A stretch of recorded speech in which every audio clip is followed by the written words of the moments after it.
Bismillahirrahmanirrahim. Assalamualaikum warahmatullahi wabarakatuh. Saya Nur Hafizah binti Ahmad Zuraidi. Dan saya Nina Syafiqah binti Muhammad Raziq. Pada hari ini kami akan membentangkan kerja kursus kami yang bertajuk Mujahadah An-Nafsu, apa, mengapa dan bagaimana. Baik, first kali kita kenal dulu apa itu jihad. Kerana mujahadah an-nafsu ni adalah satu lafaz kata yang diambil daripada perkataan jihad dan juga nafsu. Jadi pertama-tama sekali kita perlu mengetahui apa itu pengertian jihad. Jihad dari segi bahasa bermaksud ia berasal daripada masdar lafaz jahada, yujahidu, jihadan dan mujahadatan, yang berasal daripada perkataan jahada, yajhadu dan jahdan, yang mana ia bermaksud mencurahkan tenaga bagi menentang musuh atau berusaha gigih untuk mencapai sesuatu matlamat. Dari segi istilah pula, menurut syariat Islam, jihad ialah berusaha gigih untuk menegakkan sebuah masyarakat Islam dan meletakkan kalimah Allah di tempat yang tertinggi. Seterusnya, membawa syariat Allah untuk memimpin seluruh alam. Jadi itulah maksud jihad dari segi bahasa dan istilah. Keutamaan jihad. Seruan jihad, amalan jihad ini sangat diutamakan dari segi aspek Al-Quran dan As-Sunnah. Kita terus kepada aspek Al-Quran. Menurut Al-Quran, jihad yang pertama, Al-Quran mengatakan bahawa jihad adalah perniagaan yang menguntungkan, sebagaimana dalam surah As-Saf ayat 10 hingga 13. Dalam ayat di atas, Allah Azza wa Jalla ada mengumpamakan bahawa jihad ini sebagai satu perniagaan, kerana secara lazimnya perniagaan ini adalah satu usaha oleh manusia untuk mencari pulangan yang menguntungkan bagi mereka dan memelihara mereka daripada kesusahan. Begitu juga dengan jihad, kerana jihad ini adalah satu amalan yang sesiapa sahaja umat Nabi Muhammad dan hamba Allah yang bermujahadah, pasti mereka akan menerima pulangan yang baik untuk mereka. Mereka akan menerima ganjaran yang baik oleh Allah kepada mereka. Dan seterusnya, keutamaan jihad menurut Al-Quran yang seterusnya ialah Allah mencintai para mujahid. Yakni Allah mencintai sesiapa sahaja yang bermujahadah, tidak kira sama ada bermujahadah di medan perang ataupun bermujahadah an-nafsu terutamanya. Sebagaimana dalam firman Allah surah As-Saf ayat 4. Dalam ayat ini Allah berfirman bahawa Allah mengasihi orang-orang yang berperang untuk membela agamanya dalam barisan yang teratur rapi, seolah-olah mereka sebuah bangunan yang tersusun kukuh. Ayat ini kita boleh faham bahawa Allah bukan sahaja Allah sememangnya mencintai hamba yang berjuang dan berjihad di jalan Allah serta mencari redanya, tetapi dapat juga kita faham dengan lebih mendalam bahawa Allah turut mengutamakan dan menyayangi serta mencintai hambanya yang berperang dengan diri mereka masing-masing, berperang dengan nafsu mereka, yakni berjihad dari segi nafsu untuk membela agama Allah. Dan hal ini kerana bermujahadah an-nafsu ini adalah bukan sesuatu perkara yang mudah. Oleh yang demikian, sebab itulah dalam Al-Quran banyak ayat-ayat yang menunjukkan bahawa Allah mencintai para mujahid. Seterusnya, keutamaan jihad menurut As-Sunnah. Kita dapat lihat yang pertama, menurut As-Sunnah ataupun hadis, jihad adalah amalan terpenting di dalam Islam, di mana Rasulullah telah bersabda daripada hadis yang hadis yang disampaikan daripada Rasulullah ini. Dalam hadis ini Rasulullah ada bersabda bahawa dan puncak ketinggiannya adalah jihad, menunjukkan bahawa jihad ini amat diutamakan dalam Islam kerana rumitnya amalan jihad ini, kerana amalan jihad ini memerlukan kesabaran yang tinggi, memerlukan usaha yang lebih supaya daripada umat Islam untuk melawan segala jenis anasir-anasir maupun anasir di luar dan anasir dalam diri mereka sendiri, yakni nafsu. Dan seterusnya, keutamaan jihad menurut As-Sunnah, yang mana jihad ini menjanjikan pengamalnya darjat syurga yang tertinggi. Untuk poin ini boleh lihat hadis Rasulullah yang mengatakan bahawa dalam hadis ini ada dijelaskan bahawa Allah meninggikan darjat seseorang hamba sebanyak 100 darjat. Yang mana setiap darjat tu jarak dia bagaikan antara langit dan bumi. Dan Abu Sa'id ketika itu bertanya kepada Rasulullah, kerana apa dikurniakan darjat 100 darjat ni? Kemudian baginda menjawab, kerana mereka adalah orang yang berjihad di jalan Allah. Dan lafaz jihad di jalan Allah ini Rasulullah ulang 2 kali dalam hadis ini, menunjukkan bahawa jihad ini sangat diutamakan dan Allah memang menjanjikan ganjaran yang tertinggi buat mereka yang berjihad dan bermujahadah. Seterusnya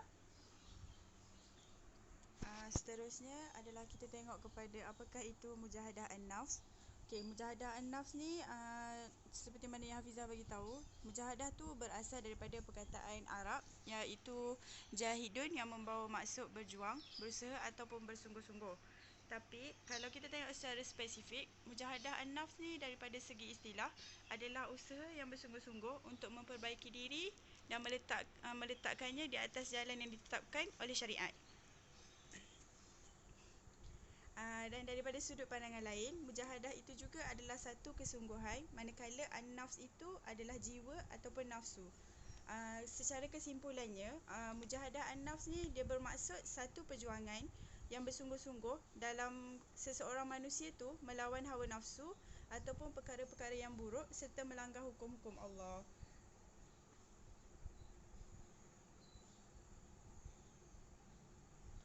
Seterusnya kita tengok kepada jenis jihad, iaitu jihad nafsu.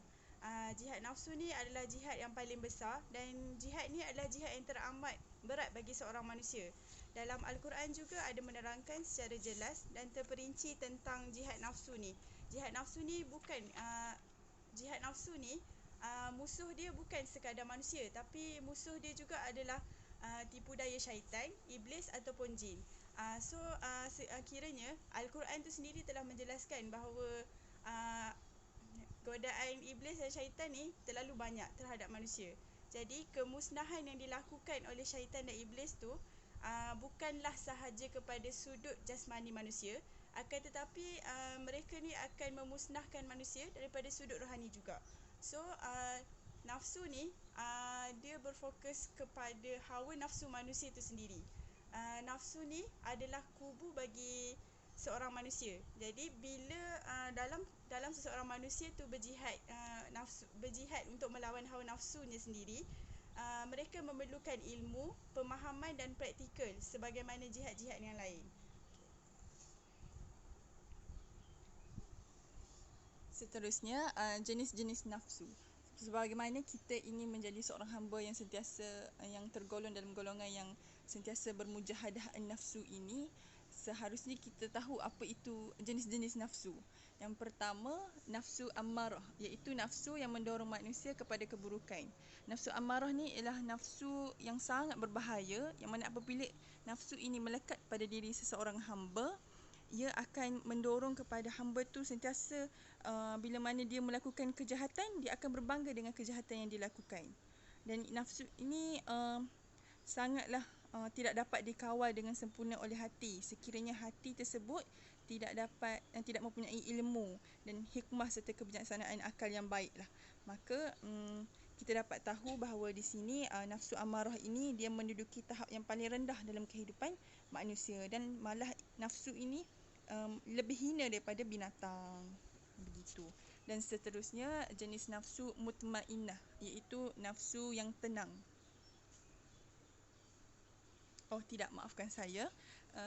Nafsu lawamah, iaitu nafsu yang menyesali setiap perbuatan yang buruk.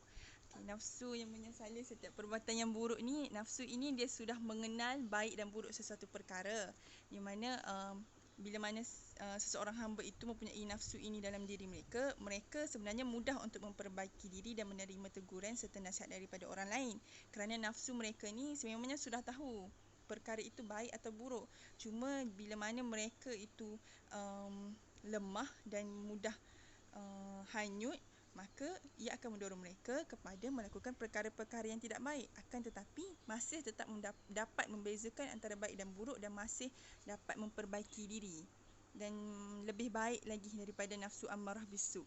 Dan seterusnya peringkat nafsu yang sepatutnya yang terbaik lah, iaitu nafsu mutmainnah, iaitu nafsu yang tenang. Di mana nafsu yang tenang ni, sesiapa saja pemilik nafsu ini ataupun hamba yang memiliki nafsu ini ialah hamba yang tenang dalam ketaatan. Nafsu ini ialah nafsu yang telah mendapat rahmat Allah Subhanahu Wa Taala dan mendapat redha Allah di dunia dan di akhirat. Individu ini akan mendapat husnul khatimah di akhir hayatnya sebagai pintu menuju syurga Allah. Seperti mana firman Allah dalam surah Al-Fajr bermula ayat 27 hingga 30. Dan nafsu mutmainnah inilah yang paling terbaik daripada ketiga-tiga jenis nafsu yang saya sebutkan tadi. Seterusnya kita tengok kepada perilaku yang mencerminkan sikap mujahadah an-nafs. Okey, yang pertama, berfikiran positif. Seseorang itu dia perlu berfikiran positif dalam segala hal, sama ada tindakan mereka, percakapan maupun perbuatan mereka. Sebab seseorang yang berfikiran positif ni, dia akan membawa satu impak yang positif, bukan hanya pada diri dia, tapi dia akan membawa impak yang positif tu kepada orang sekeliling dia. Kiranya seseorang yang berfikiran positif ni, dia orang takkan ada satu fikiran yang negatif ataupun rasa nak merendahkan orang sekeliling. Kiranya dalam diri dia orang selalu ada fikiran yang sangat positif yang membawa dia orang ni ke arah yang lebih positif. Lepas tu yang kedua, bekerja keras dan ikhlas. Seseorang manusia tu dia perlu bekerja keras dan ikhlas dalam segala tindakan mereka. Hal ini kerana hasil kerja keras itulah akan menghasilkan satu impak ataupun satu hasil yang sangat bermakna, bukan hanya kepada diri dia sendiri tapi orang di sekelilingnya juga. Dan yang ketiga, optimis dalam segala hal. Sikap optimis ni dia membawa satu erti yang mana keyakinan yang kuat bahawasanya kesungguhan dan usaha keras kita ni akan mendapat petunjuk dan pertolongan daripada Allah dalam pelbagai bentuk. Kiranya kita meletakkan Allah tu, kita yakin dengan Allah tu bahawasanya Allah tu akan tolong kita dalam setiap perkara yang kita lakukan. Yang keempat, bersyukur ketika mendapat keberhasilan. Seseorang manusia yang ikhlas dan tinggi mujahadahnya terhadap Allah, dia akan bersyukur dengan setiap perkara yang mereka lakukan.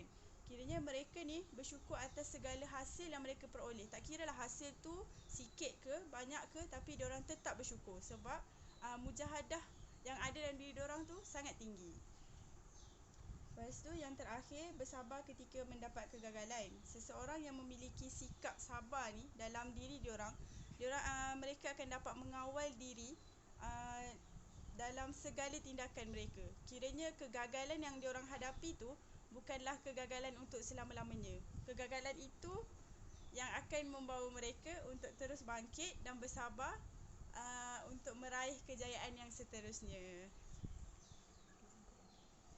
Baiklah, secara kesimpulannya, gemar sekali saya untuk memetik kata-kata Imam Al-Ghazali yang turut saya kongsi dalam kerja khusus kami ini, di mana Imam Al-Ghazali ada mengatakan bahawa antara tanda kecintaan hamba kepada Allah ialah dia mengutamakan perkara yang disukai oleh Allah daripada keinginan nafsunya, sama ada daripada dalam aspek zahir ataupun batin. Ini menunjukkan bahawa bermujahadah ini sememangnya tidak manis, sememangnya payah, sememangnya susah, akan tetapi ia adalah satu usaha yang sangat disukai oleh Allah kerana kita sentiasa berusaha untuk melawan keinginan hawa nafsu kita. Dan itu sahaja. Sebab ada satu kata-kata ni, mujahadah itu pahit tapi syurga itu manis. So seseorang manusia tu dia orang perlu bermujahadah, dan mujahadah tu memang sangat pahit, tapi untuk mendapatkan syurga tu mujahadah itulah yang diperlukan dalam seorang manusia. Itu sahaja daripada kami, harap bermanfaat dan membantu, dan terima kasih kepada Ustaz Fauzi Naim selaku tenaga pengajar kami lah. Sekian sahaja. Assalamualaikum warahmatullahi wabarakatuh.